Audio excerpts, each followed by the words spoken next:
Test, test, test. This is an audio test. We're 2 minutes away from starting the first club, the first book club, and we're doing a sound test.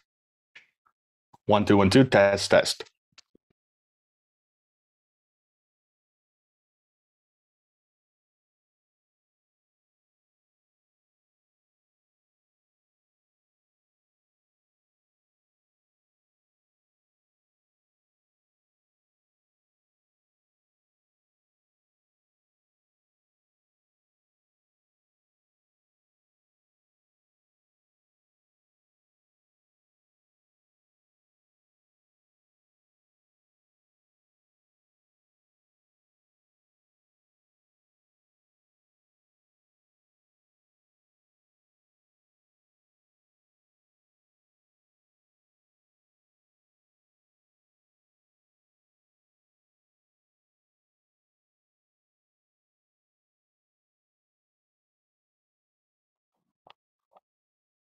Hello, hello. Hi, everybody. What's up? How are you? Hello, Peter. Peter me acompaña acá. Nice to see you back. El regreso de Peter Paul. All good? All right. Welcome, everybody. Bienvenidos al Book Club. Today, we're going to be reading Deep Work. And as you probably saw in the description, como ya vieron en la descripción también, you can ask your questions in our group, in our community. Por allá, si tienen alguna duda, la pueden poner en nuestra comunidad. Oh, sorry. There we go. Or you can join the call, así como Peter, que ya está en la llamada, está listo in case he has any question. Thank you for the greetings, Peter. Yeah. If you join the call, si se unen a la llamada como Peter acá, pueden hacer su pregunta en voz alta, right? You can raise your hand, you can practice your English. But anyway, if you want to make a question from home, join the community. And why don't we get started? ¿Por qué no empezamos? Remember that we're here to practice our English. Estamos acá para practicar nuestro inglés. And one of the best ways to do it is by reading, right? When you read, when you have a lot of experience with vocabulary in books, in documentation, even in novels and in fiction, it shows. Se nota en tu lenguaje, se nota en la manera que hablas. So we're gonna kill 2 birds with 1 stone today, and we're gonna read a book that is very valuable. It's called Deep Work, Rules for Focused Success in a Distracted World. A muchos les ha de sonar familiar eso de A Distracted World, right? By the way, the name of this book is Enfócate, también se llama Céntrate en español, ¿ok? Así que si ya lo leyeron o lo empezaron a leer en español, no lo terminaron, this is going to be a great opportunity to get it through, right? Para terminar esa tarea. Help me support the author. Ayúdenme a apoyar el autor, because here we go, porque acabamos, right? Today's agenda is this. La agenda el día de hoy es esta, right? We're going to learn a little bit about this exercise. Vamos a aprender sobre este ejercicio, cómo funciona, a little bit of English, well, a lot of English, a little bit of Spanish, un poquito de español por ahí para aclarar dudas. De repente hay párrafos que os explican de manera muy figurativa. They are explaining a very figurative way, or they don't translate exactly. So you're going to need some extra help to think about, like, how would I say this in Spanish? In those cases, bear with me. I'm going to be using a little bit of Spanish. Of course, this is YouTube, so you have all the tools. You can activate captions if you need some help. We're going to be using this document. I hope the size is clear, right? As you can see, right now we're in Zoom, right? Entonces, les debo la alta definición. Maybe next episode, okay? But let's get started. Today, we're going to check the welcome, the introduction. We're not going to get fully into chapter 1. No vamos a alcanzar a meternos de lleno al capítulo 1, but we're going to introduce the book. We're going to get the general idea of what is this concept. ¿Qué es este concepto? Deep work. You know, y saben, parte del ejercicio es que repitan en casa, right? Like, deep work. Repitan mientras practican. Hello now nos saluda acá en el chat mientras están en su junta y tienen el podcast acá en el fondo. Repeat with me, deep work, okay? By Cal Newport. So let's get started. Vamos a empezar. Let's go with the introduction. Let me zoom in a little bit more. There we go. All right, let's go with the introduction.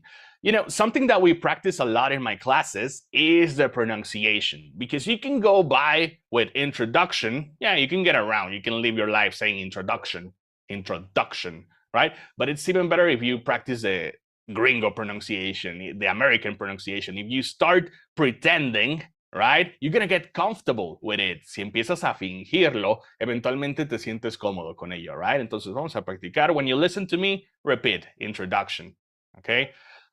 So let's begin. So here's the introduction. In the Swiss canton of St. Gallen, near the northern banks of Lake Zurich, is a village named Bollingen. In 1922, the psychiatrist Carl Jung chose this spot to begin building a retreat. Okay, here's another dynamic of the show, right? You're gonna see me underlining some words, you're gonna see me taking notes, and if you want this document that is annotated, si quieren este documento anotado, únanse a la comunidad, así como Now, que ya está en el chat de WhatsApp de la comunidad, okay? You can join us and you'll find the noted document at the end of the session.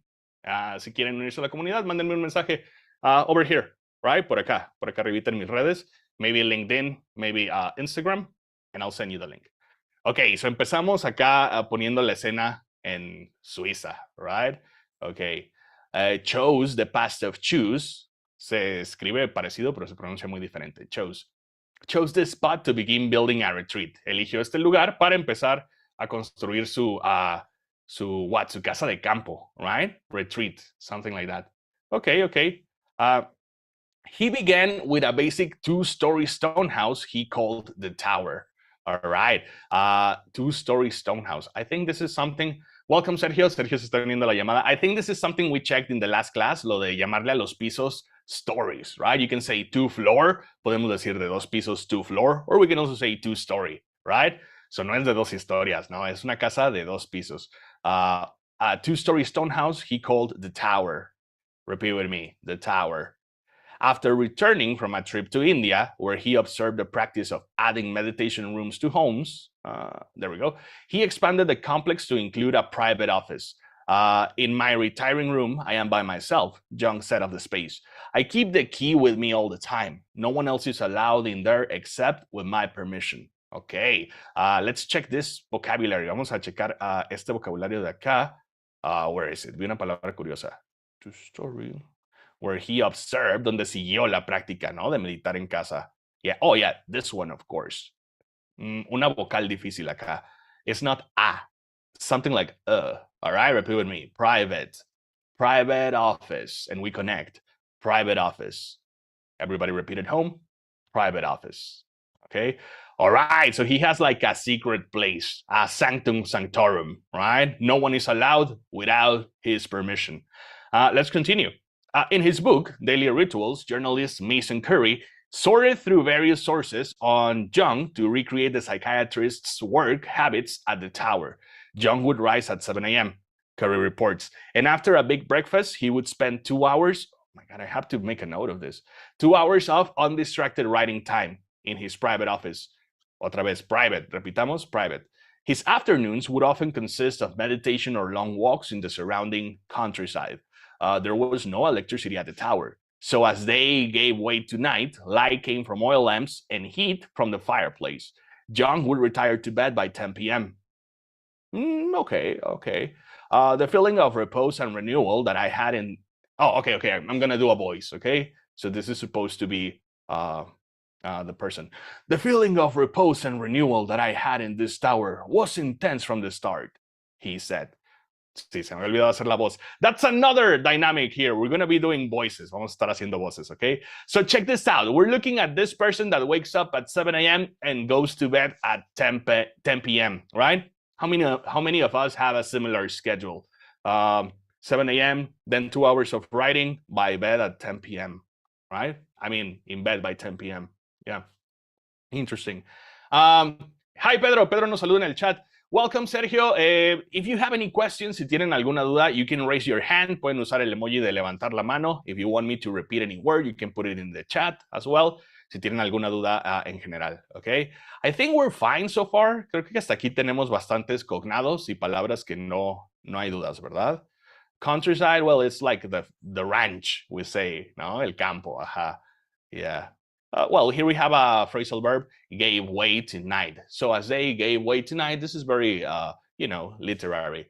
Dio paso, right? Dio paso a la noche. Yeah, but well, I think we're clear. Let's continue. Though, aunque, Though it's tempting to think of Bolligan Tower as a vacation home, if we put it into the context of Jung's career at this point, it's clear that the lakeside retreat was not built as an escape from work. De veras, okay. In 1922, when Jung bought the property, he could not afford to take a vacation. Only 1 year earlier, in 1921, he had published Psychological Types, a seminal book that solidified many differences that had been long developing between Jung's thinking and the ideas of his one-time friend and mentor, Sigmund Freud. Okay, so they are contemporary. Sorry, but I'm not very familiar with our guy. No me suena muy familiar nuestro tipo de hoy, Jung. Jung? I don't know. Oh, yeah, is it por ahí? No estoy seguro. But Sigmund Freud, yeah, classic, right? Anyway, what about him? To disagree with Freud in the 1920s was a bold move, like very brave, right? No one except him would do it. Yeah, was a bold move, a bold decision, we can say. It's something like aventado, aventurado, okay? To back up his book, Jung needed to stay sharp and produce a stream of smart articles and books, further supporting and establishing analytical psychology, the eventual name for his new school of thought. Escuela de Pensamiento, claro, ¿no? Yeah, okay, analytical psychology. Anyone familiar? No, I'm not. Jung's lectures, recuerden, no son lecturas, son clases, right? Exposiciones.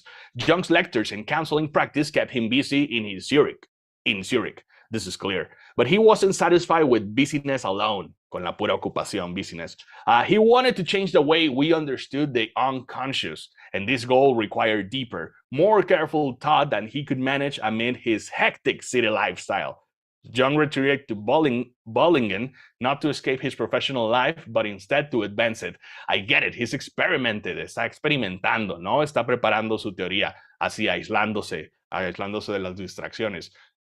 That's the overall theme of this book club. Ese va a ser el tema siempre, right? Avoid distraction, focus on tasks that give you a benefit, such as learning English, como aprender inglés, ¿verdad? Yeah, all right.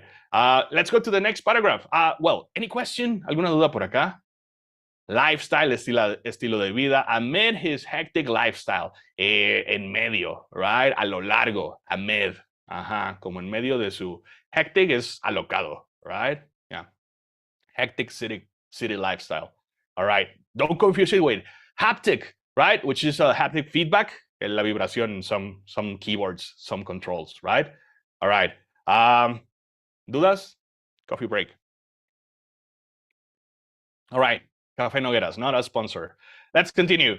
Carl Jung went on, phrasal verb, right? We're gonna mark this one just so we can remember. Went on, continuó. Siguió adelante. No, llegó a volverse, ¿no? Yeah, it's kind of weird. Went on. Carl Jung went on to become one of the most influential thinkers of the 20th century. Everybody repeat, 20th. 20th. You have to do an eth al final.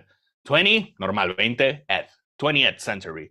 There are, of course, many reasons for his eventual success. In this book, however, sin embargo, en este libro, I'm interested in his commitment to the following skill, which almost certainly played a key role in his accomplishments. Deep work, se veía venir. Professional activities performed in a state of distraction-free concentration that push your cognitive capabilities to their limit. These efforts create a new value.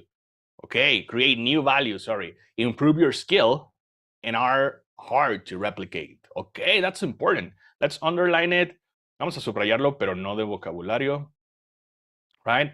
¿Qué es deep work? Esfuerzos que these efforts create new value, que crean valor. Improve your skill, mejoran tus habilidades, and are hard to replicate. No cualquiera, right? Okay. Deep work is necessary to wring every last drop of value out of your current intellectual capacity. Interesting, wring. This is like cows, like horses, right? How do we say that? Like sheep, arriar, right? Kind of, O sea, para juntar todas tus neuronas, ¿no? Like your neurons are cows, tus neuronas son vacas, and you have to wring them, right? Okay. We know from decades of research in both psychology and neuroscience that the state of mental strain that accompanies deep work is also necessary to improve your abilities. I knew it. Lo sabía. Primero que nada, let's repeat. Neuroscience. Neuroscience. Como que queremos decir nuevo casi. Neuro. No neuro, ¿verdad? Neuroscience. Ok, psychology and neuroscience. All right. ¿Qué es lo que el teacher dice? I knew it. Yeah, you know, dice, the state of mental strain that accompanies deep work is also necessary to improve your abilities. O como dice Frank Herbert, en uno de mis libros favoritos, Dune, aquí presente, ¿cuál es la cita? Hardship creates psychic muscle. It's practically the same, ¿no? Significa más o menos lo mismo. Se merece esa cita escribirla acá. Hardship creates psychic muscle. All right? It's the same as with real muscle. Es lo mismo con el músculo de verdad, con el aprender inglés. Es lo mismo, ¿no? Yeah, the state of mental strain, el estado de cansancio, de extenuación mental. Yeah, las dificultades crean el músculo, ¿no? Hardship creates psychic muscle, dice Dune. Y acá nos dice Cal Newport, the state of mental strain that accompanies deep work is also necessary to improve your abilities, ¿ok? Vamos a hacer un meme acá con el Winnie Pooh normal y el Winnie Pooh sabio que le Dune, right? Hardship creates psychic muscle. Okay, let's continue. Deep work, in other words, was exactly the type of effort needed to stand out in a cognitively demanding field like academic psychiatry in the early 20th century. 20th. Otra vez todos, 20th century. Stand out, super important, resaltar, okay? You can use this everywhere. You can use it in your CV, you can use it in your interview, you can use it in all the time, right? Feedback meetings, stand out, resaltar. There's a problem that stands out, un problema salta a la vista, ¿no? What are my skills that stand out? Yeah, something like that, very good. I think it's clear, creo que estamos claro acá. Let's repeat, academic psychiatry, everybody, psychiatry. No nos importa mucho ese vocabulario. Aquí estamos en English for technology, for developers, right? Yeah, so psychiatry, yeah. Let's go on. The term deep work is my own. What? Is my own. And it's not something Carl Jung would have used, but his actions during this period were those of someone who understood the underlying concept. I get it, okay. Nuestro autor Carl, forget his name. Newport, Cal Newport, nuestro autor Cal Newport, es que se llaman casi igual, ¿no? Carl Jung, Cal Newport, yeah. Nos dice, bueno, me inspiré en él, pero a mí se me ocurrió ponerle deep work, right? Okay, okay. Do you know the story of Batman, right? El creador de Batman. He didn't do anything, no hizo nada. No, nunca lo dibujó, nunca escribió una historia. Anyway, let's continue. Jung built a tower out of stone in the woods to promote deep work in his professional life. Se aisló. A task that required time, energy, and money. It also took him away from more immediate pursuits. Okay. Took him. Vamos a repetir todos. Hay que hacer esta conexión, right? That is very natural in English. Took him. We take out the letter H. You don't pronounce it in this case. Took him. Sounds weird. Took him. Sounds natural. It also took him away from more immediate pursuits. Yeah, goals. That's another way to say objectives. Goals, right? Trajectories, yeah. As Mason Curry writes,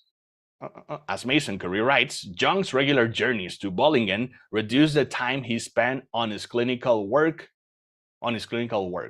noting, tomando nota, diciendo también, anotando, although he had many patients who relied on him, Jung was not shy about taking time off, right? Tomarse el tiempo libre. Okay. Deep work, though a burden to prioritize, was crucial for his goal of changing the world. Okay. A burden. This is nice vocabulary. A burden. Una carga, right? A burden to prioritize. It's difficult to make it a priority. It's difficult to think, I have to do deep work. I have to isolate, right? I think, creo que eso se refiere. Let's continue. Indeed, de hecho, dice que sí. Indeed, if you study the lives of other influential figures from both distant and recent history, you'll find that a commitment to deep work is a common theme. Okay, let's repeat, everybody. Influential figures. Repeat, influential figures. Okay, and of course, like I always remind you in class, right? A commitment es un compromiso porque a compromise es un sacrificio y no es lo mismo, right? Compromise, no. Cuando le dices a tu equipo, we need to make a compromise, quiere decir, no va a salir, no voy a cumplir con la fecha, no va a salir a la hora que quieres, right? We need to make a compromise. These notes, I know, ya sé, en 720p, en la transmisión ya no se alcanzan a ver, right? But in the document, they're in the document, están en el documento and you can access them at any time if you get into the community. Si se unen a la comunidad así como Now, como Pedro, ahí les comparto el archivo con notas al final, ¿ok? A compromise, a commitment. A commitment, un compromiso, y a compromise, un sacrificio, ¿ok? The security was compromised, como se sacrificó, se puso en riesgo la seguridad, ¿ok? Well, let's go on. The 16th century, let's repeat, 16th, the 16th century essayist, ensayista, right? Yeah, estudioso. Michael de Montaigne, Michael de Montaigne, for example, prefigured Jung by working in a private library he built in the Southern Tower, guarding the stone walls of his French chateau. That's an English word. Esta palabra se usa en inglés, right? Chateau. Es una cabaña estilo francés. Chateau. Yeah. No es necesario poner el acento. While Mark Twain wrote much of the adventures of Tom Sawyer in a shed on the property of the Quarry Farm in New York, where he was spending the summer. You see, shed, different architecture, but it's the same. Es una cabaña, ¿no? Diferente arquitectura, different regions, America, France, same word. ¿Qué hizo Mark Twain? Twain's study was so isolated from the main house that his family took to blowing a horn to attract his attention for meals. Very good, okay, nice. Took to, es como adquirir un hábito, ¿no? Adquirir un hábito. Took to blowing a horn. It's dinner time, right? That's nice. Okay, nowadays, every iPad kid, ¿no? Getting a notification. Yeah. Anyway, moving forward, sigamos adelante. Moving forward in history, consider the screenwriter and director Woody Allen. In the 44 year period, yeah, this is a compound adjective. Este es un adjetivo compuesto. That's why it's full of hyphens. Por eso está lleno de barras, right? Because we have more than one word that make a description for a noun, para un sustantivo. Aquí el sustantivo es periodo, una cosa, right? So if you have something like 24-hour shift, ahí lleva barra. Pero si dices, I work 24 hours, no lleva barra, okay? It was a 44-year period. No, ahí sí.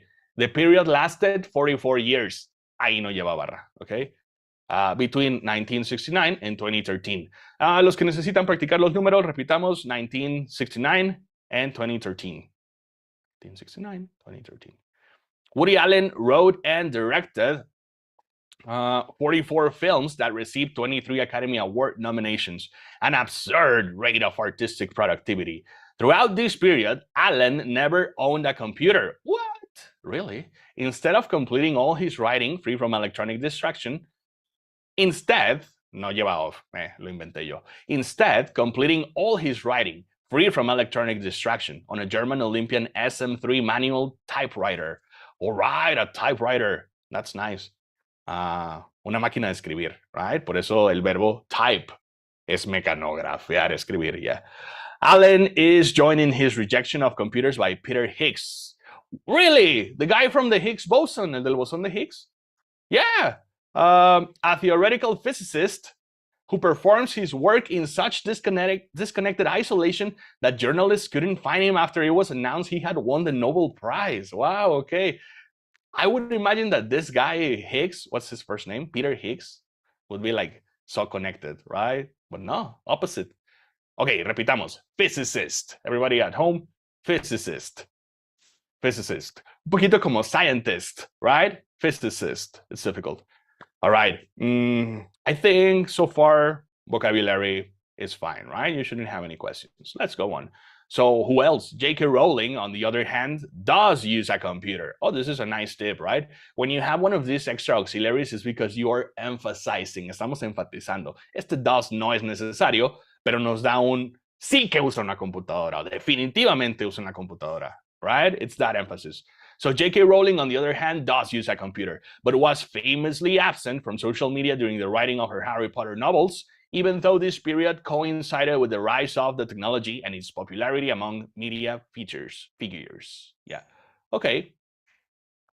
Okay. Any Potterheads? Show yourselves. Rowling's staff finally started a Twitter account in her name in the fall of 2009 or 2019. Repeat with me. 2009, 2019. Yeah. It's okay. As she was working on the casual vacancy, and for the first year and a half, her only tweet read, "This is the real me, but you won't be hearing from me often, I'm afraid. As pen and paper is my priority at the moment." Okay. Ya, creo que ya sabemos luego cómo le fue, right? Okay, well. Priority, ayer repetíamos en nuestro Talk Club, right? Remember, cada martes y jueves a las 6 p.m. tenemos Talk Club abierto. Pueden unirse, pueden practicar con nosotros en Zoom. And we were talking about discussing priorities across different teams. Marketing, sales, DevOps, right? Hablamos de las prioridades. Repeat, priority. Priority, prioritize, right? Okay, sigamos. Deep work, of course, is not limited to the historical or deep work, of course, is not limited to the historical or technophobic. Okay, it's calling Peter Higgs and it's calling el otro Carl, los está llamando tecnófobos, right? Because they isolate themselves, se aíslan. Yeah, technophobic, all right? There's a word I like for this, Luddites. You're not going to see it anywhere. No lo van a ver en ninguna otra parte. No sé cómo escribirlo. Luddites, double D. You're not going to see this word anywhere else except here. Ser senior developer, right? These are the people that during the Industrial Revolution in England smashed the weaving machines because they hated technology. They hated progress. Everyone was losing their job to the weaving machines, las máquinas de tejer, right? So the Luddites is like a political movement, un movimiento político que odia la tecnología. Es una manera clásica histórica de decir technophobe, right? Yeah, so you can, hoy en día se sigue usando esa palabra, ¿no? The Luddites, gente que odia la tecnología. Oh, let's leave it there. Vamos a dejarla.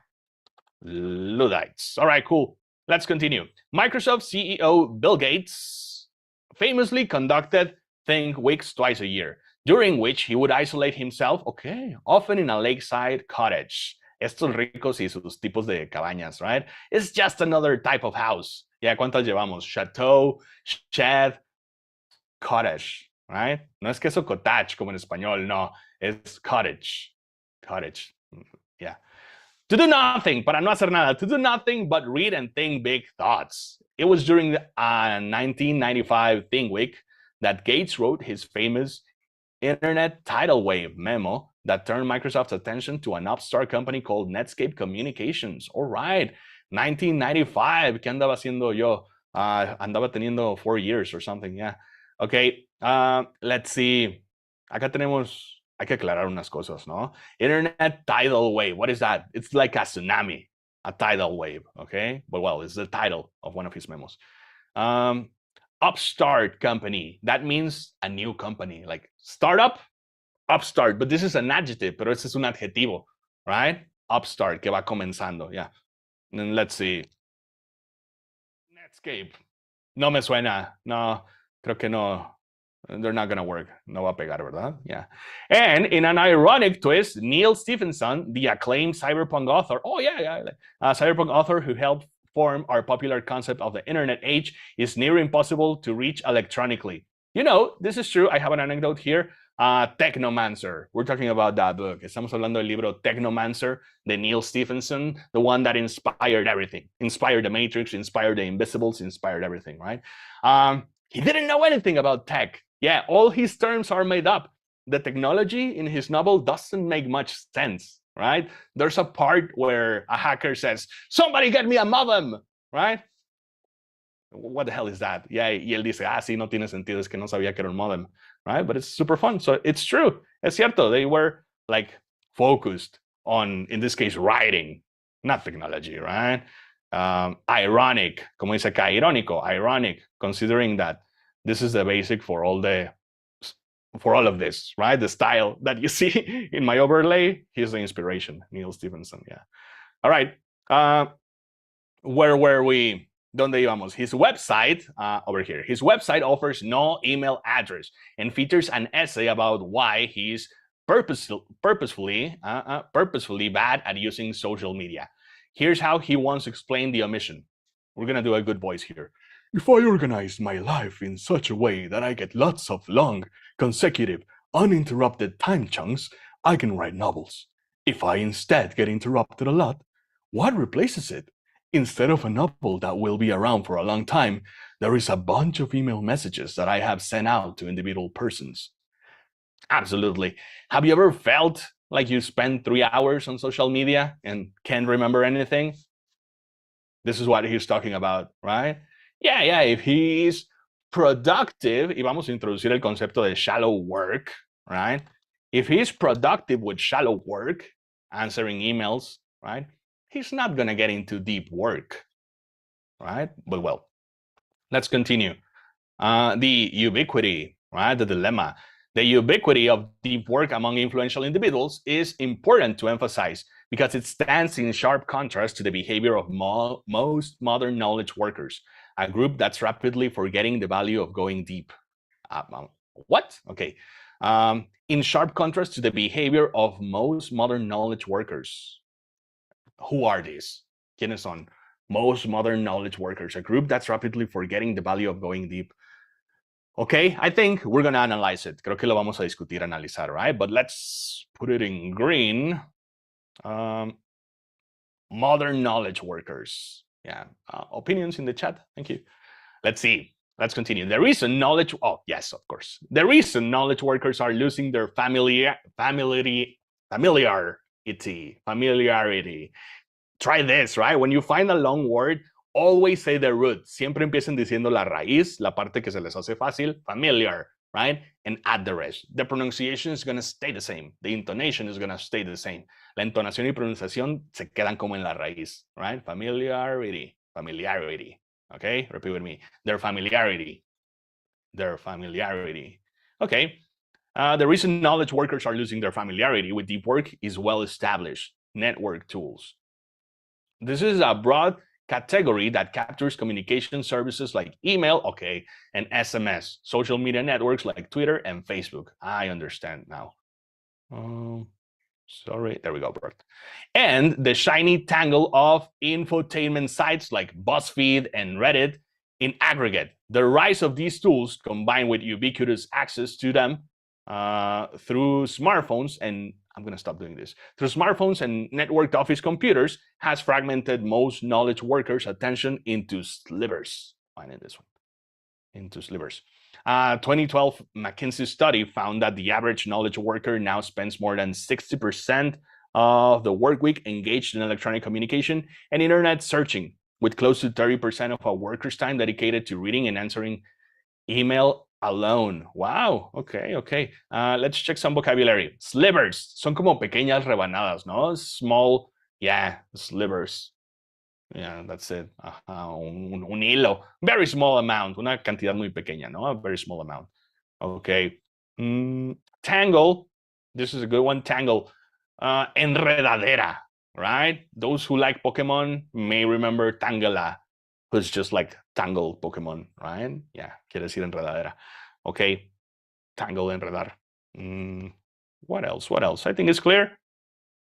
Engaged, involucrado. So 60% of the work week engaged in electronic communication, 30% answering email.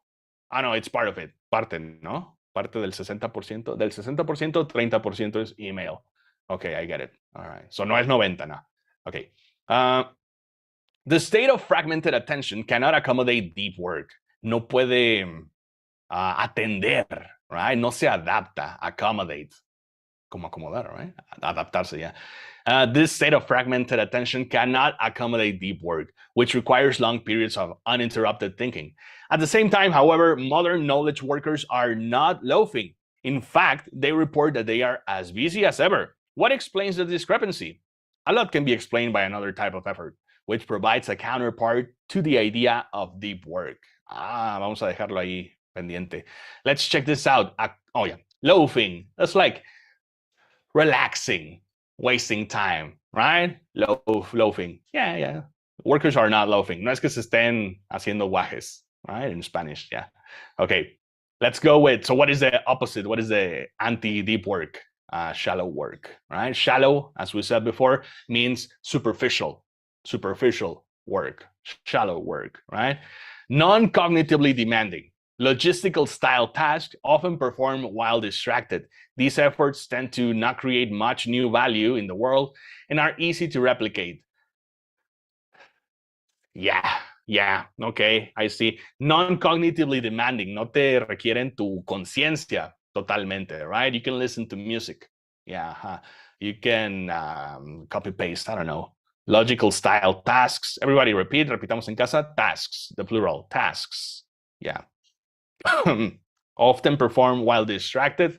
I don't like to say it, pero a lo mejor como escuchar un podcast, right? It's not the same as being in a class, being involved. No es lo mismo que estar en la clase, right? One-on-one, or in the talk club, o en el club también de plática, right? So consider it. Of course, everything is part of work, right? Everything is part of learning. Hay que contestar esos emails, hay que escuchar inglés, right? But yeah, it's the value. Let's continue.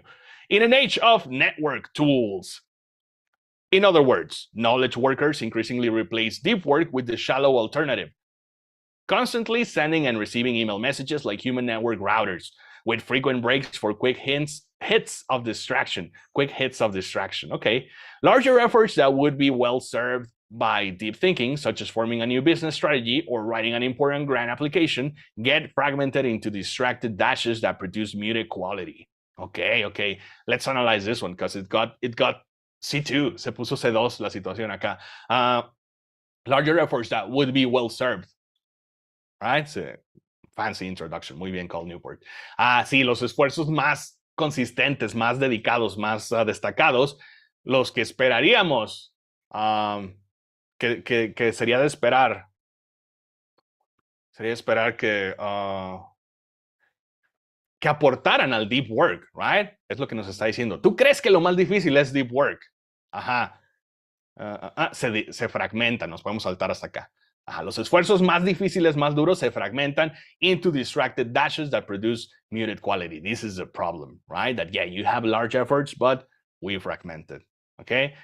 Got around to it too much. Le dio un poco de vueltas, but there we go. Ya llegamos. To make matters worse, for depth, there's increasing evidence that this shift toward the shallow is not a choice that can be easily reversed. Spend enough time in a state of frantic shallowness, and you permanently reduce your capacity to perform deep work. Okay, it's like English, right? You have to practice deep work. You have to practice English. Who is this? Nicholas Carr. Let's do a new voice. What the net seems to be doing is chipping away my capacity for concentration and contemplation. Chipping away. Okay, this is a good one. Chipping away is like taking out little by little, right? Leaking. We could say leaking, right? Chipping away. Yeah. A chip es como una astilla. So, astilla por astilla se va haciendo pequeño, no? That's the meaning of chipping away. Chipping away my capacity for concentration and contemplation. This book club is getting scary. Ya me está dando miedo, yeah. It's permanent, que es permanente y todo. Admitted journalist Nicholas Carr in an oft-cited 2008 Atlantic article. And I'm not the only one. Carr expanded this argument into a book, The Shallows, which became a finalist for the Pulitzer Prize. To write The Shallows, appropriately enough, Carr had to move to a cabin and forcibly disconnect. Otra vez, right? Yeah. Okay, cool. Shallowness, superficialidad. Shallow, we said, is superficial. Shallowness is a noun, el sustantivo, okay? Yeah, is there any question, class? An important grant application. Grant has a couple of meanings. It could be the verb, puede ser el verbo to grant, permission, for example, right? Otorgar permiso. You know this one. Esta ya se la saben in tech, right? Yeah, but in this case, it's talking about a grant. Check this out. This is writing an important grant application. This is when the university gives you money to research. Okay? Like a scholarship, but not for students. It's for scientists, for researchers, okay? A scholarship application. But this is a grant application.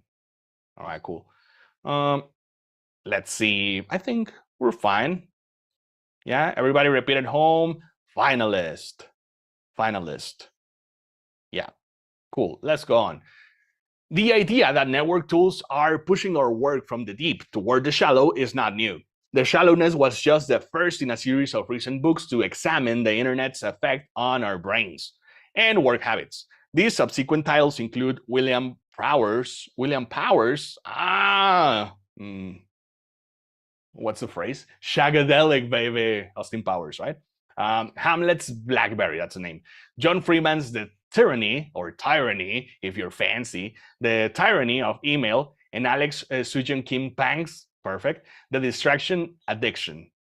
All of which agree more or less that network tools are distracting us from work that requires unbroken concentration, while simultaneously degrading our capacity to remain focused. Yeah, todos repitamos examine, examine, examine. Common mistake decir examine porque pensamos en el pronombre. This is mine, esto es mío, right? But nah, examine. Repeat, examine.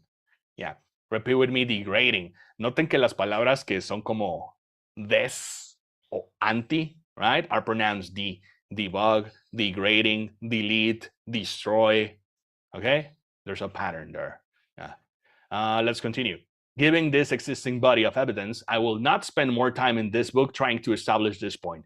We can, I hope, stipulate that network tools negatively impact deep work. I'll also sidestep any grand arguments about the long-term societal consequence of this shift, as such arguments tend to open impassable rifts. Nice. Okay, let's stop here. Sidestep. Sidestep como tangente, right? Talk about something different. I'll also sidestep. I'll take a moment to talk about a different topic that is related, parallel, okay? Impassable rifts. This is a difference that we're never going to agree, que nunca vamos a estar de acuerdo, right? I don't know. Something very boomer, I imagine. Me imagino algo así, ¿no? Yeah, que dice, no lo voy a discutir porque no van a estar de acuerdo conmigo, right? Impassable rifts, okay. Yeah, otherwise, si no, ¿por qué no lo discutiría? Anyway, on one side of the debate are techno-skeptics. Everybody repeats, skeptics, one of my favorite words, skeptics.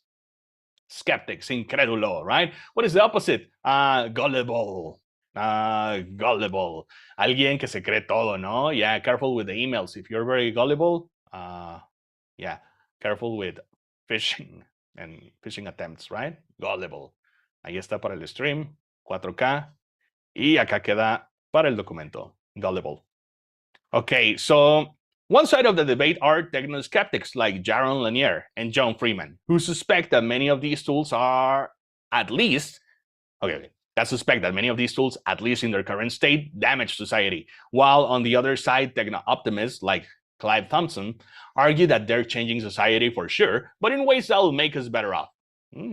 Better off, mejor que antes, right? Me gusta este phrasal verb, yeah. Google, for example, might reduce our memory, but we no longer need good memories. As in the moment, we can now search for anything we need to know. Debatable, yeah. I have no stance in this philosophical debate. No tengo punto de vista, right? Por cierto, better off, quedamos que es better off, de mejor manera, ¿no? Mejor resultado, mejor que al inicio. Better off, yeah. No tengo punto de vista, no tengo una postura. I have no stance in this philosophical debate. My interest in this matter instead veers towards a thesis of much more pragmatic and individualized interest, or work culture's shift towards the shallow, whether you think it's philosophically good or bad, is exposing a massive economic and personal opportunity for the few who recognize the potential of resisting this trend and prioritizing depth, an opportunity that not too long ago was leveraged by a bored young consultant from Virginia named Jason Ben. No me suena. Interesting, right? Let's see. Leveraged. Everybody repeat with me. Leveraged. This is in past, but in present, leverage. This is a good way to say take advantage of, right? Say take advantage of the technology. It's okay. But leverage the technology. It's C1, okay? It's better English, yeah. You shouldn't say, careful with saying something like, take advantage of my coworker's mistake, because that sounds bad, right? But you can leverage your coworker's mistake. Yeah, that sounds okay, right? Acceptable. Yeah, aprender de los errores del compañero. Leverage, right? Le saqué provecho, le saqué fruto. Anyway, let's see. So this person, Jason Ben. There are many ways to discover that you're not valuable in our economy. For Jason Ben, the lesson was made clear when he realized not long after taking a job as a financial consultant that the vast majority of his work responsibilities could be automated by a clutched together Excel script. Okay, let's repeat. Financial. Everybody repeat. Financial. Finance, financial. All right. The firm that hired Ben produced reports for banks involved in complex deals. Let's give him a Leonardo DiCaprio voice. I don't know. It was about as interesting as it sounds, Ben joked in one of our interviews.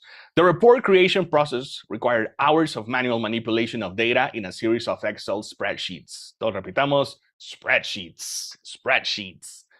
When he first arrived, when he first arrived, it took Ben up to 6 hours per report to finish this stage. Esta etapa, ¿no? Los spreadsheets. Repeat, this stage. The most efficient veterans at the firm could complete this task in around half the time. This didn't sit well with Ben. This didn't sit well, right? No le cayó bien. Okay. Pretty good. What do you think? Any questions? All good, right? Okay. It was about as interesting as it sounds. It means, ya te imaginarás, no era muy interesante. Something like that, no? Era tan interesante como suena. It's a sarcastic way to say it. It's not interesting. It wasn't interesting. The way it was taught to me, the process seemed clunky and manually intensive. Ben recalls. Right? Remembers. He knew that Excel has a feature called macros that allows users to automate common tasks. Ben read articles on the topic and soon put together a new worksheet. Wired up with a series of these macros that could take the 6-hour process of manual data manipulation and replace it, essentially with a button click. A report writing process that originally took him a full workday could now be reduced to less than an hour. Okay. Everybody, let's repeat. Wired up. Acá no suena la E. Wired. And wire sounds a little bit like fire, right? Fire, wire. You're fired. Wired up. It means connected, right? Networked. Okay. Reduced. Everybody repeat. Reduced. Reduced to. Y se pega con el to. Reduced to less than an hour. Say it at home. Reduced to less than an hour. Good. Let's go on. Ben is a smart guy. He graduated from an elite college, the University of Virginia, with a degree in economics. And like many in his situation, he had ambitions for his career. It didn't take him long to realize that these ambitions would be thwarted, so long as his main professional skills could be captured in an Excel macro. Okay, he decided, therefore, he needed to increase his value to the world. After a period of research, Ben reached a conclusion. He declared to his family, he declared to his family, quit his job as a human spreadsheet and become a computer programmer. As is often the case with such grand plans, however, there was a hitch. Jason Ben had no idea how to write code. Okay, nice. There was something thwarted, right? Fancy way, very elegant way to say blocked. Okay, my plans were thwarted, right? My plans were blocked. Yeah, thwarted. Repeat at home, thwarted. This is the author getting elegant. No, it's because it's kind of funny, right? So he gets elegant, then he makes it ridiculous, right? Yeah. So let's translate this to Spanish. Vamos a arruinar el chiste, vamos a explicarlo. No le tomó mucho tiempo darse cuenta de que sus ambiciones serían detenidas siempre y cuando sus habilidades principales fueran reemplazadas por un macro de Excel, right? So it's trying to say something ridiculous with elegant language, right? No se preocupen por aprenderse thwarted. Anyway, as a computer scientist, I can confirm an obvious point. Programming computers is hard. Most new developers dedicate a 4-year college education to learning the ropes. Oh, that's good. To learning the ropes before their first job. And even then, competition for the best spots is fierce. Yeah, Jason Ben didn't have this time. After his Excel epiphany, he quit his job at the financial firm and moved home to prepare for his next step. His parents were happy he had a plan, but they weren't happy about the idea that this return home might be long-term. Ben needed to learn a hard skill and needed to do so fast. Okay. Learning the ropes, learn the basics, right? Common phrase, learn the ropes. I need some background in this one. Esta no sé de dónde se origina. ¿No? Learning the ropes. I guess seafaring. I guess, sailors. Yeah. Commerce. Probably, no? Learning the ropes. Could be. Ships. Anyway, let's continue. It's here that Ben ran into the same problem that holds back many knowledge workers from navigating into more explosive career trajectories. Learning something complex like computer programming requires intense, uninterrupted concentration on cognitively demanding concepts, the type of concentration that drove Carl Jung to the woods surrounding Lake Zurich. Okay, very good. Drove, aparte de manejar, conducir un auto, right? And of course, like drive, a flash drive. Remember, it's not a USB, right? It's a drive. Can you lend me a drive? Ajá. También significa lo motivó.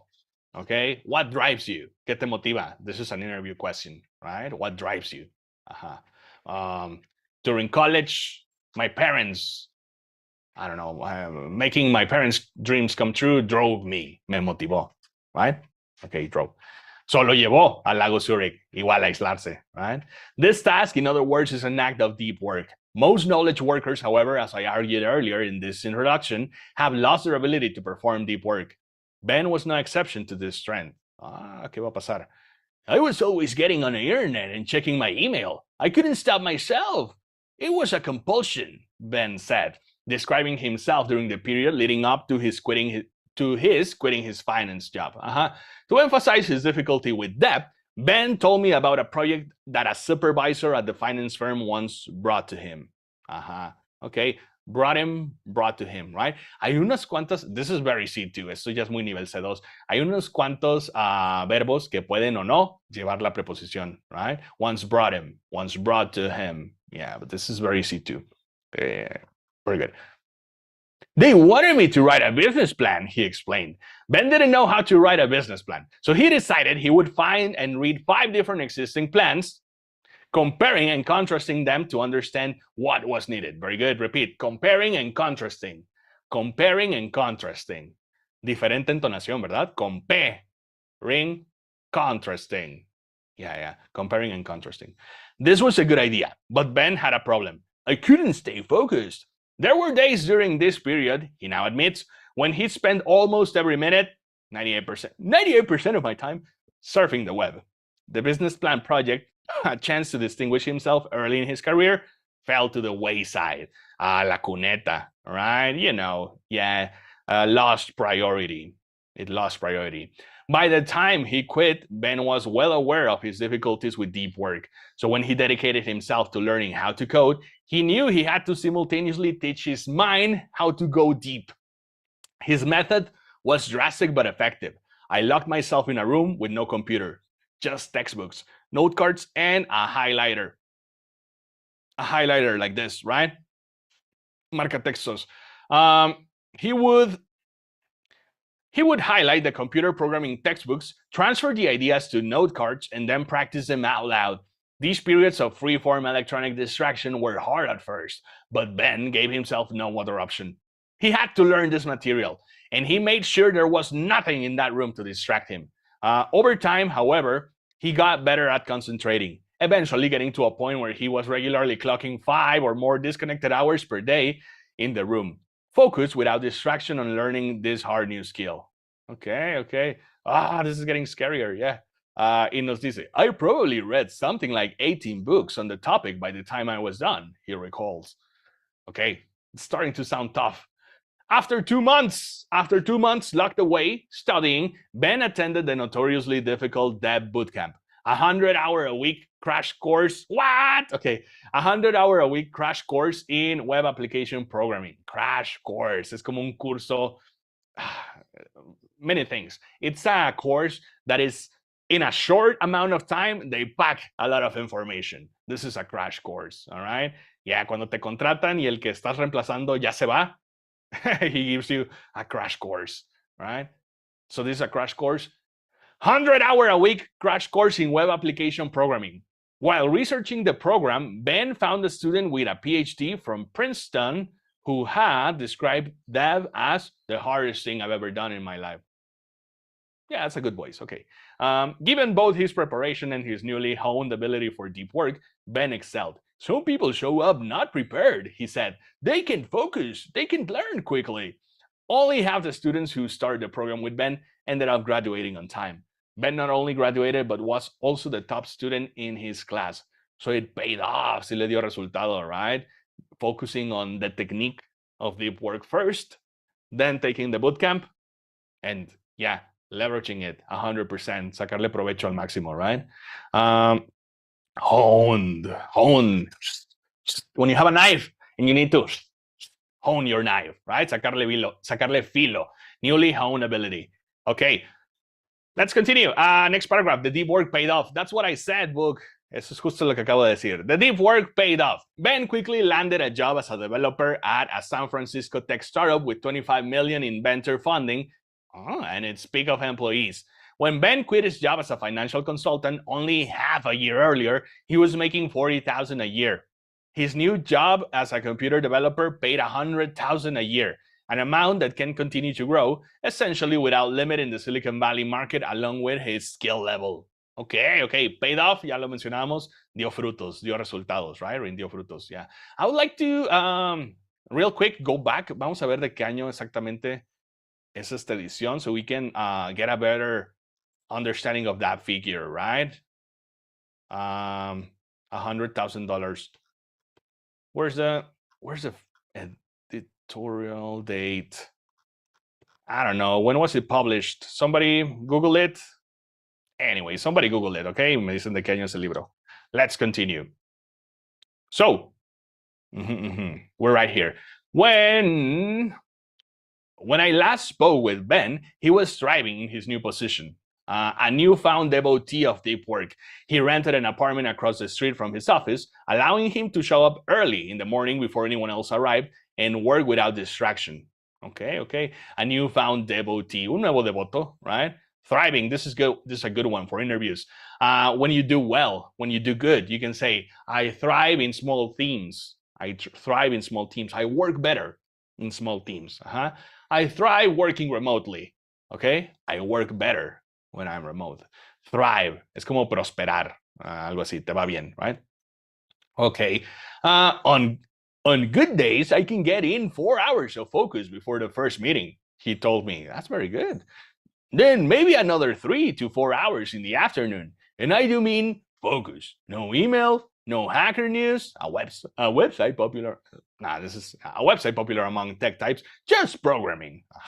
For someone who admitted to sometimes spending up to 98% of his day in his old job surfing the web, Jason Ben's transformation is nothing short of astonishing.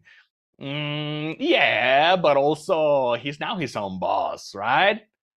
O sea, sí, sorprendente transformación, short of astonishing. Nothing short of astonishing, right? No le pide nada a ser sorprendente. Astonishing is like surprising, the astonishing X-Men. Yeah, but I think that's because he's his own boss now also. Y pues ve más ventaja en su propio productividad, right? Yeah, I think that's part of the reason, but let's see what the expert has to say about. Let's go. We're almost towards the end, all right? We're almost finished. Ya casi terminamos. Maybe we'll extend it a little bit. Let's go on. Jason Ben's story highlights are a crucial lesson. Deep work is not the same nostalgic affectation of writers and early 20th century philosophers. It's instead a skill that has great value today. All right, okay. No questions here, right? Okay, ya no es nada más algo romántico que Mark Twain o algún loco va a hacer, ¿no? Irse en la cabaña, nada. It's part, it's necessary, es lo que dicen. Give me a second. Coffee break too, also.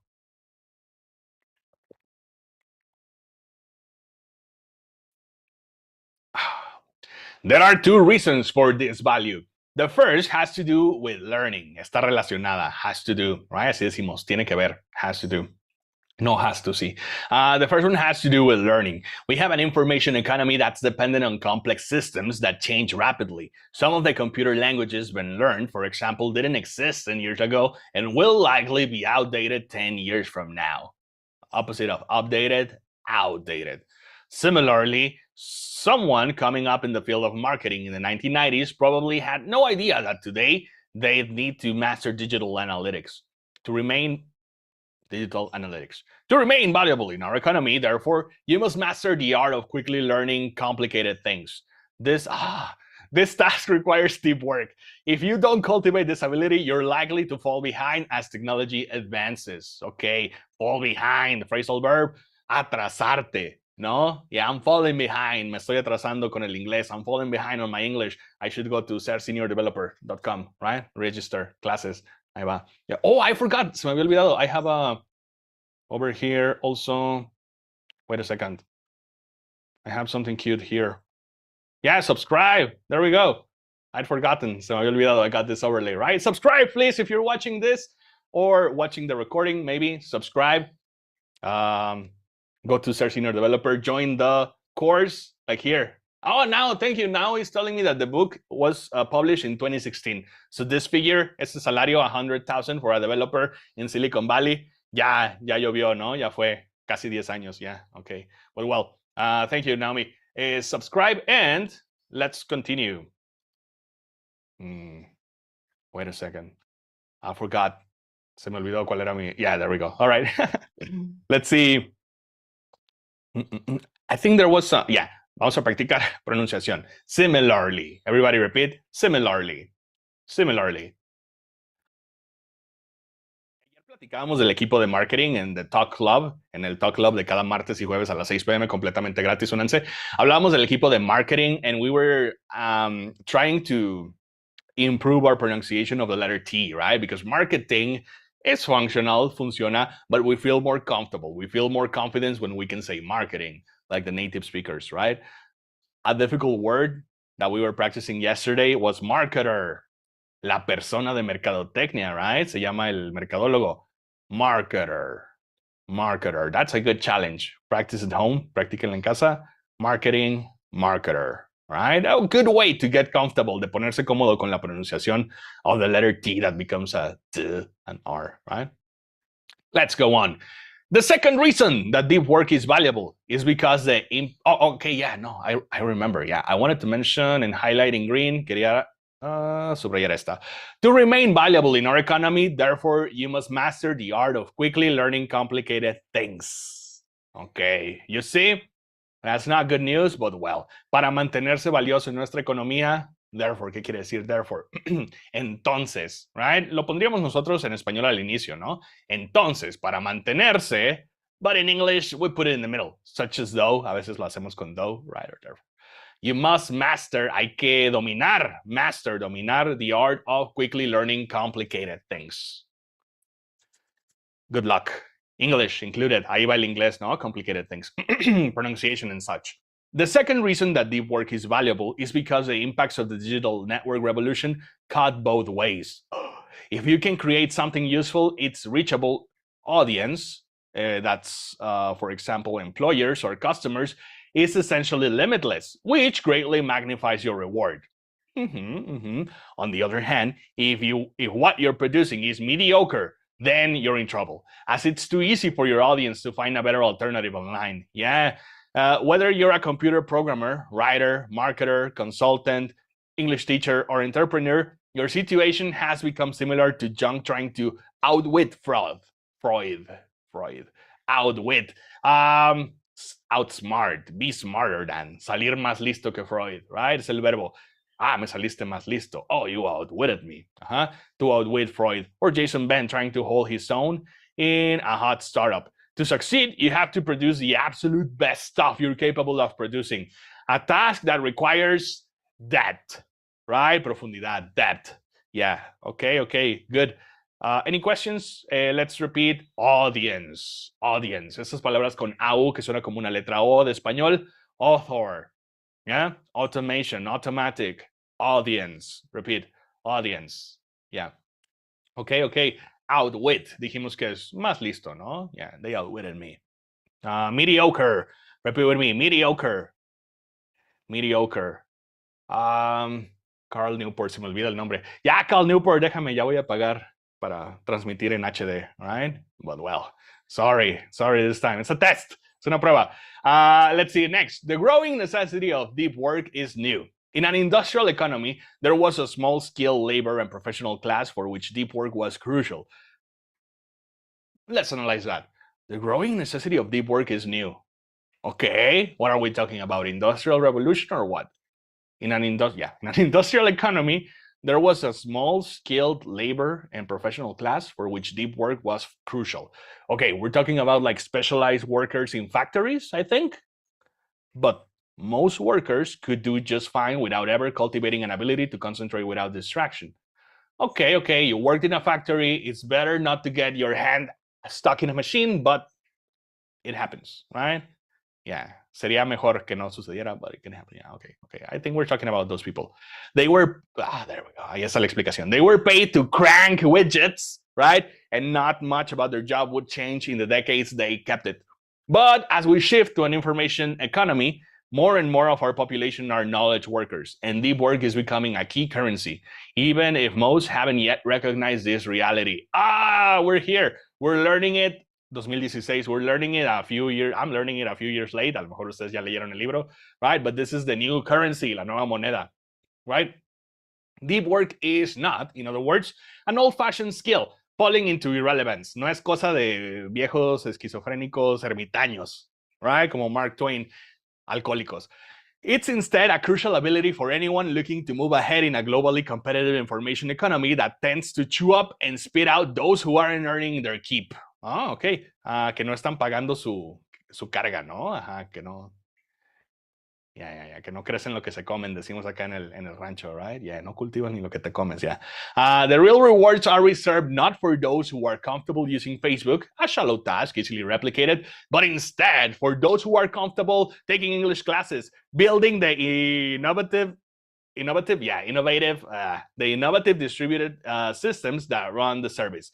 A decidedly deep task, hard to replicate. Okay, por andar acá editando, no entendí. But instead, for those who are comfortable building the innovative distributed systems, that run the service. Okay. The creative side, right? Those are the two sides of deep work. Things that are difficult to do and creativity. Vamos a ir a detalles luego, but spoiler. Deep work is so important that we might consider it, to use the phrasing of business writer Eric Barker, the superpower. The superpower of the 21st century. Deep work is a superpower, according to Eric Barker. All right, nice, We have now seen two strands of thoughts, dos corrientes. En realidad, strand es hilo, right? We have now seen two strands of thought. One about the increasing scarcity of deep work, and the other about its increasing value. Scarcity, when there's not enough, Nintendo Switch. Everybody wants a Nintendo Switch. Everybody wants a ticket for Taylor Swift, right? Scarcity, so it becomes more valuable with scarcity. Or in the desert, right? Water is very scarce. So the scarcity of water makes it valuable. That's it. Which, let's read again. We have now seen two strands of thought. One about the increasing scarcity of deep work, and the other about its increasing value, which we can combine into the idea that provides the foundation for everything that follows in this book. Very good, los cimientos. Classic supply and demand, no? Oferta y demanda. The deep work hypothesis. Hypothesis. Everybody repeat at home. Hypothesis. The ability to perform deep work is becoming increasingly rare. At exactly the same time, it is becoming increasingly valuable in our economy. As a consequence, the few who cultivate this skill and then make it the core of their working life will thrive. Van a prosperar. Quedamos que thrive, prosperar, right? Okay. Nice. Any questions here? Cultivate this skill. Todos repitamos, esta fue una buena conexión. Cultivate this skill, right? Todo se pega. La T se pega con la T, right? The S gets together with the S, connects with the S, Cultivate this skill, como una sola palabra. Everybody repeat, cultivate this skill. In English, we do this all the time, right? We say words not fast. No es la regla hablar rápido. The rule is to connect words, right? So you can say, the few who cultivate this skill, you can say it slowly, but connected. Se puede decir lento, pero conectado. Y suena bien, okay? All right, let's see. This book has two goals, pursued in two parts. The first, tackled in part 1, is to convince you that the deep work hypothesis is true. Tackled atacadas. Es un tackle de fútbol americano, ¿no? So it's a word that we like to use in English to say attack a problem. Attack an issue. Yeah. The second, tackled in part 2, is to teach you how to take advantage of this reality by training your brain and transforming your work habits to place deep work at the core of your professional life. Before diving into these details, however, I'll take a moment to explain how I became such a devotee of depth. Okay, devoto de la profundidad, right? That sounds very metal. Suena acá bien metal, ¿no? A devotee of depth, yeah. I'm gonna put it in my LinkedIn, yeah. All right. I've spent the past decade cultivating my own ability to concentrate on hard things. To understand the origins of this interest, it helps to know that I'm a theoretical computer scientist who performed my doctoral training in MIT's famed Theory of Computation group, a professional setting where the ability to focus is considered a crucial occupational skill. Okay, all clear so far, right? Michigan's Institute of Technology, MIT. During these years, I shared a graduate student office down the hall from MacArthur, Genius Grant winner. Okay, remember we said grant is like the scholarship they give to scientists, right? So this was a person that got a lot of money for being very smart, right? A professor who was hired at MIT before he was old enough to legally drink. Okay, before 21, he was already a college professor. It wasn't Doogie Howser. Do you remember that one? Okay. It wasn't uncommon to find this theoretician sitting in the common space, staring at markings on a whiteboard. It wasn't uncommon, o sea que era común, right? Double negation. Estos autores les gusta ser muy listos. It wasn't uncommon. O sea, sí era común. It wasn't uncommon to find this theoretician sitting in the common space, staring at markings on a whiteboard, with a group of visiting scholars arrayed around him, also sitting quietly and staring. This could go on for hours. I'd go to lunch, I'd come back, still staring. This particular professor is hard to reach. He's not on Twitter, and if he doesn't know you, he's unlikely to respond to your email.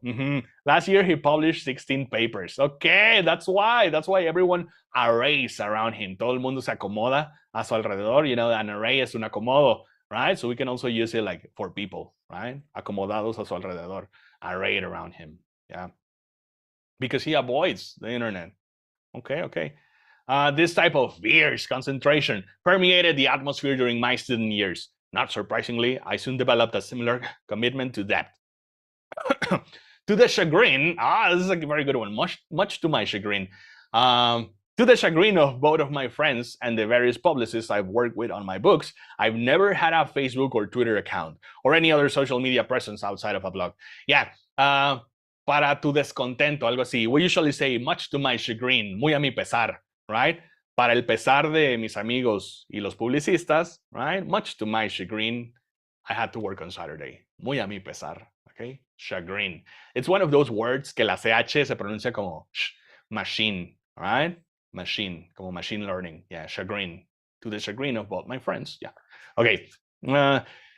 I don't web surf and get most of my news from my home-delivered Washington Post and NPR. This podcast is sponsored by NPR. I'm also generally hard to reach. My author website doesn't provide a personal email address, and I didn't own my first smartphone until 2012, when my pregnant wife gave me an ultimatum. I have a couple of girl voices. You have to have a phone that works before our son is born. On the other hand, my commitment to depth has rewarded me. In the 10-year period following my college graduation, I published 4 books, earned a PhD, wrote peer-reviewed academic papers at a high rate, and was hired as a tenure track professor at Georgetown University. I maintained this voluminous production while rarely working past 5 or 6 p.m. during the work week. Okay, peer-reviewed. We know this one, right? Peer-reviewed, que revisen tus compañeros. Peer-reviewed code, peer-reviewed academic papers. Yeah. Tenure. This is base, no? When the teachers say like, I'm safe in this university. I got tenure. Ya tengo base, no? Okay. Let's see. It's also, también es una palabra como antigüedad. Okay? Yeah. I have a 10-year tenure in this company. Something like that. Otra manera de decir cuánto tiempo llevas. Okay? After a 5-year tenure in my last company, I decided to switch jobs. Okay? Yeah. Amount of time working. Yeah. This is the most This is the most compressed schedule is possible because I've invested significant effort to minimize the shallow in my life while making sure I get most out of the time this frees up. Yeah, get the most out of, right? Habíamos dicho hace rato la palabra leverage. What happened? There we go. La palabra leverage mencionamos, right? Que es sacarle ventaja. Take advantage is not recommended. Un poquito acá de, let's give it a second. Vamos a darle un segundo. Something is going on with the stream. We are pausing. Okay, I think we are back. One more second. Démosle un segundo más. Aha, it's you, Spotify, running on the background. There we go. ¿Listo? I think so. Well, let's continue. Peter, Sergio, can you give me a thumbs up if you can hear me all right? Can I get a hell yeah? Hell yeah, I think so, right? Yeah, everything seems normal. Yeah, thank you, Sergio. All right, very good. So, where were we? Yeah, I get most out of, right? It's like I leverage the time this frees up. Podemos cambiar toda esta frase por el verbo leverage. I get the most out of the time this frees up. Que me libera. I build my days around a core of carefully chosen deep work. With the shallow activities, I absolutely cannot avoid batched into smaller bursts at the peripheries of my schedule. Okay. Batch. What is a batch? Compartament. This is an English class, not a Spanish class.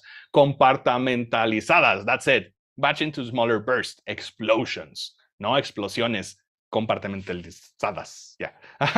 3 to 4 hours a day, 5 days a week of uninterrupted and carefully directed concentration. It turns out can produce a lot of valuable output. Definitely, right? Small progress every day builds up. Se acumula. Yeah. And let's repeat, everybody. Batched. Batched. It's like grouped. Agrupado, no? Yeah. Bursts. Bursts. Explosiones, right? Yeah. Let's see. We're almost finished. Thanks for sticking around. My commitment to depth has also returned non-professional benefits. For the most part, I don't touch a computer between the time when I get home from work and the next morning, when the new workday begins. The main exception being blog posts, which I like to write after my kids go to bed. Okay, this ability to fully, the banner distracting me. This ability to fully disconnect as opposed to the more standard practice of sneaking in a few quick work email checks or giving in to frequent surveys of social media sites allows me to present with my wife and 2 sons in the evenings and read allows me to what? To be present. So me pasó allows me to be present with my wife and 2 sons in the evenings and read surprising number of books for a busy father of 2. Okay, before we move on, let's see. What do we have here? Some pronunciation, some vocabulary. Sneaking, sneakers, like the chocolate, right? You know that in English, the tennis shoes no exactamente se llaman tennis shoes todo el tiempo. You're supposed to call them sneakers, porque sneak quiere decir escabullirse, and sneakers are quiet shoes, right? That's why they're called sneakers. They don't make too much noise. So when we say that he's sneaking, es como que a escondidas, trabajando poquito aquí y allá. No, that's what he's saying. The practice of sneaking in a few quick work email checks. Entre tareas voy a checar mi email. That kind of thing, no? Esconder tareas entre tareas, yeah. Okay, so let's see. We're down here. More generally, en sentidos más generales, more generally, the lack of distraction in my life tones down that background hum of nervous mental energy that seems to increasingly pervade people's daily lives. Okay, hum. That's a hum. Okay, that's why the bird, the little one, is called hummingbird, right? Because it hums. Yeah. Okay. Tones down. Yeah, right. Tones down is like calms down or reduces the noise, reduces the background hum. Yeah. Okay. Let's see. I'm comfortable being bored. And this can be surprisingly this can be a surprisingly rewarding skill, especially on a lazy DC summer night listening to a Nationals game slowly unfold on the radio. A Nationals, is that baseball? Is that baseball? Tell me in the chat. What type of sport is the Nationals? Es un equipo, ¿no? Un juego de los nacionales. We're almost at the end. Ya casi terminamos por hoy. This book is best described as an attempt to formalize... Oh, wait a second. There we go. This book is best described as an attempt to formalize and explain my attraction to depth over shallowness and to detail the types of strategies that have helped me act on this attraction. I've committed this thinking to words. Yeah, lo he transformado en palabras, no? I've committed this thinking to words, in part to help you follow my lead in rebuilding your life around deep work. But this isn't the whole story. My other interest, ándale, me vas a vender un curso. Ah, no, ese soy yo, yeah. My other interest is distilling and clarifying these thoughts. Okay, wait, what? My other interest, me salté el in. My other interest in distilling and clarifying these thoughts is to further develop my own practice. My recognition of the deep work hypothesis has helped me thrive, prosperar, but I'm convinced that I haven't yet reached my full value-producing potential. As you struggle, mientras vas batallando, as you struggle and ultimately triumph with the ideas and rules in the chapters ahead, you can be assured that I'm following suit. Follow suit. This is a good one. Ruthlessly. That's a good one. Ruthlessly culling the shallow and painstakingly cultivating the intensity of my depth. You'll learn how I fare in this book's conclusion. Te vas a enterar cómo me fue a mí también, dice el autor. Cool. Okay, follow suit. Follow suit. A suit, everybody knows that a suit es un traje, right? Suit and tie, traje y corbata, yeah. To suit, es decir, como ajustarse. To suit. This website doesn't suit my needs. No se ajusta a mis necesidades, por ejemplo, ¿no? This website doesn't suit my needs. Yeah. But follows, otro significado de suit. I don't need to write it. Otro significado de a suit también es el palo de las cartas. You know? Spades, diamonds, hearts, and clubbers, right? Those are the 4 suits in cards. Son los 4 palos de la baraja.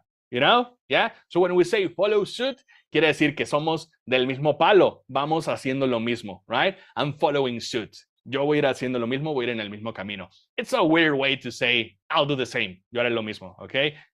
You need to follow suit. Necesitas acoplarte, necesitas emparejarte, como cartas, ¿no? Yeah, remember? Alice in Wonderland, follow suit, right? Ruthlessly, se pasa, ¿no? Ruthlessly calling. Ruthlessly es muy despiadadamente. Calling es cuando se quita, you know, you crop the field, all right? You cut your crops. You cut the wheat or you cut the corn. Cortas el maíz, cortas el trigo, right? But then you cull the wheat. Le quitas las semillas al trigo. That part is called culling, all right? And it means taking the best part and leaving out the trash. Y así se usa figurativamente, okay? You take the food, you take the nutritious part, and you leave out the shaft. The shaft se llama el palo, right? Yeah, so that's what it means, culling. Yeah, all right. Macaulay Culkin. No, esa es otra cosa. Last paragraph. Last opportunity for doubts. Última oportunidad para dudas. When Carl Jung wanted to revolutionize the field of psychiatry, he built a retreat in the woods. A retreat, una casita, ¿no? Yeah. Jung's Bollingen Tower became a place where he could maintain his ability to think deeply and then apply the skill to produce work of such stunning originality that it changed the world. Stunning, atonante, astonishing. There we go. Stunning. All right.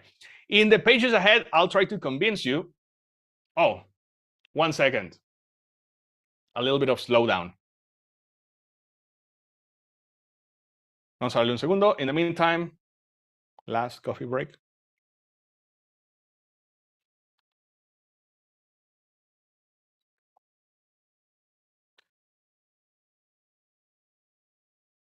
Okay. I think we're back. Yeah, back to normal. Yeah, I think so. All right, so where were we? ¿Dónde estamos? Stunning, sorprendente, stunning, right? That's why it's called the stun gun. La pistola esta de toques eléctricos, right? It's called a stun gun porque te deja así boquiabierto, babeando, yeah. Stunning, yeah. So, Yeah, John Bolingen's tower became a place where he could maintain his ability to think deeply and then apply the skill to produce work of such stunning originality that it changed the world. In the pages ahead, I'll try to convince you to join me in the effort to build our own personal Bollingen towers, to cultivate an ability to produce real value in an increasingly distracted world, and to recognize a truth embraced by the most productive and important personalities of generations past. A deep life is a good life. Okay. Roll credits. Thank you. Okay. Y se traba la computadora. But well, there we go. A deep life is a good life. Well, that's the end of today's material. Hasta ahí vamos a llegar el día de hoy. Next session, we're going to continue with the next chapter. We plan to get all through the book. Planeamos terminar todo el libro, right? Sí, me funciona este setup. I don't know. I'm not too convinced, right? All right. Any doubts? ¿Alguien tiene alguna duda? In the chat, questions, all good. Todo bien? As I told you before, I'm saving this document. I'm putting it in our WhatsApp group, el que ven aquí abajito. If you want to check the notes later, all right, you can. If you want to join the community, send me a personal message, send me a DM, Instagram, LinkedIn, mándame un DM y te mando el link para la comunidad de WhatsApp. So you can join the Talk Club Tuesdays, Thursdays, martes y jueves a las 6 p.m. horario México, right, para poder practicar también todos en vivo. So, well, that's the first part. Esa es nuestra primera parte. What happened today? ¿Qué pasó el día de hoy acá en el Book Club? Well, we learned the concept, excuse me, we learned the concept of deep work that has two strands, right? It's about doing mastering, dominar. It's about mastering skills that are hard to learn quickly, right? And creativity. No hablamos mucho de creatividad el día de hoy, right? But trust me, lo vamos a ver en el siguiente episodio. And we talked about shallow work, the opposite. Shallow work, which is work that doesn't require cognitive abilities, it doesn't require much awareness, and it makes up, in the case of many people, it makes up 60% of their work time, right? So we're going to be analyzing in this series how to shift from from shallow work onto deep work, be more productive with our hard skills, with our soft skills, como el inglés también. So let's keep practicing, all right? Don't forget that if you want more focused English, if you want to get deep into English, there are classes available. Hay clases disponibles. Visita serseniordeveloper.com para enterarte de todo o mándame un mensaje. Ahí te contesto, ¿ok? Thank you very much to everyone that was here. A todos los que me acompañaron acá en la llamada. Thank you so much for your participation. Avisando que sí sería que no. Have a good day. Nos vemos para la próxima. Next week, yeah, we're going to be doing this every Wednesday. Okay? Yeah, moving on ahead. Les dejo el libro en el canal por si quieren ir avanzando, regresarse, okay, or refresh before the next session. Great. Well, see you later. Bye-bye. Have a good one. Thank you. Thank you, Peter. See you later.